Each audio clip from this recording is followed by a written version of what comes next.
oh my gosh, I never thought in a million years I would have to do this to my husband. I never thought I would have to do this to anybody I know. I've done it for my patients, but to be doing it personally to somebody, it just, your adrenaline kicks in, and you've heard stories about when people are faced with dire situations, they can move mountains and they don't know how they could have ever done that.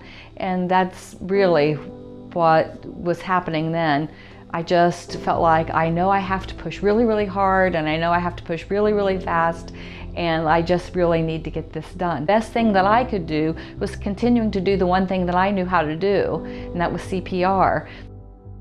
It's time for the Community Health Forum, Camden-Clark Medical Center's one-hour program dedicated to informing and educating you and the Mid-Ohio Valley communities we serve about the latest in patient care and medical technology. Tonight, we'll hear from heart attack patients about their life-changing experiences and the innovative new treatments being used by the medical teams at Camden-Clark who care for them. We'll also explore the importance of knowing CPR, how it saves lives, and why area schools are now making it part of their curriculum. And we'll hear the latest news on advanced technology being utilized to treat heart patients from our WVU Medicine Heart and Vascular Institute in Morgantown.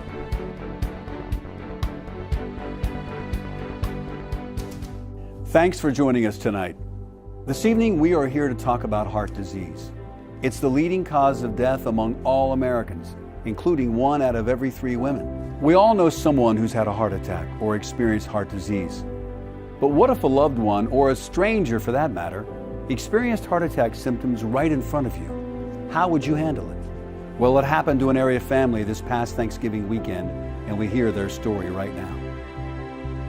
Who knows how quickly your life can change. It was Thanksgiving weekend, and we had been at our daughter's in Charleston, and we'd run the drumstick dash down there. Had Thanksgiving, came home on Saturday, went to church on Sunday, and I came home.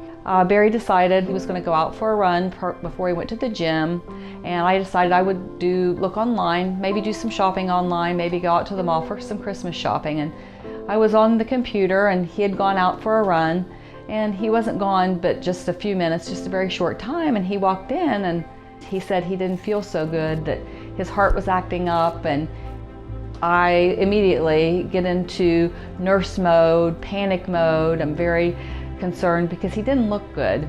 Put my hand on his chest. I could feel his heart beating very heavily. So immediately I'm really, really concerned, thinking something bad is really happening here.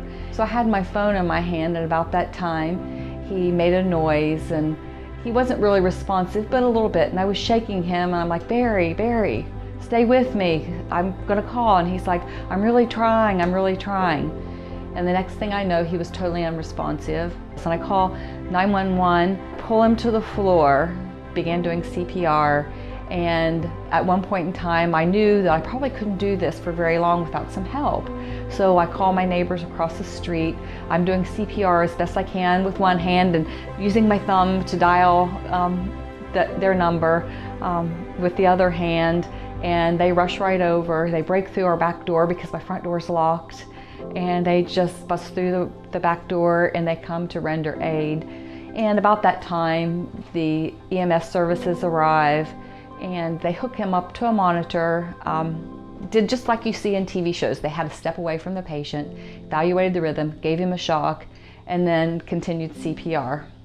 I continued CPR while the other paramedic was starting an IV, and another one was getting an airway established, because at that point in time we were really just giving chest compressions. And shortly thereafter, it seemed like forever, but I know it was really just about a minute, another set of EMS crew came and relieved me of doing CPR, and they took over all of his care at that point. They worked on him, got him stabilized as best they could, but he still didn't have a heart rhythm. Loaded him into the ambulance, and away we went to the hospital. The crew was still doing CPR in the back of the ambulance. I was riding in the front. I could turn around and see what they were doing. And as soon as we got to the hospital, the driver jumps up on the gurney and continues to do CPR, so that he's never without chest compressions the whole time that this is going on. And we get into the emergency department, and we're greeted with Dr. Nagy, 2 emergency room physicians, the whole emergency staff. respiratory therapist, IV therapist, x-ray, paramedics stayed, nurses. And they moved him onto the emergency room table, connected him to their monitor, and continued to do CPR. The STEMI alert is critical to the timing, and one thing to note is a STEMI alert can be paged from the field. When the paramedics, the ambulance pick up the patient and they do an EKG and they see what's going on, if they suspect that it's a heart attack, they can make that call themselves, and it even saves more time. As they say, time is muscle for the heart, so it's critical. I was very concerned. I knew that Barry had collapsed at home. I had CPR for at least a half hour before he hit the emergency room, and when we got to the emergency room, he didn't have a pulse, wasn't breathing. You know, when someone's been down that long, we're all very concerned if we're going to be able to get him back, and if we do get him back, if there's going to be any brain damage. In my mind, if they had CPR, we got to work hard, we got to work fast to get them back as quick as possible, hoping for the best. But when someone's been down that long of a time, you're very concerned that we're not going to get them back. When I got here, I went straight to the emergency room. Dr. Nagy was there and was already looking after the patient, asked if the cath lab was here, looked up, said yes, cath lab is here. We took him straight there to the cath lab. We worked very quickly.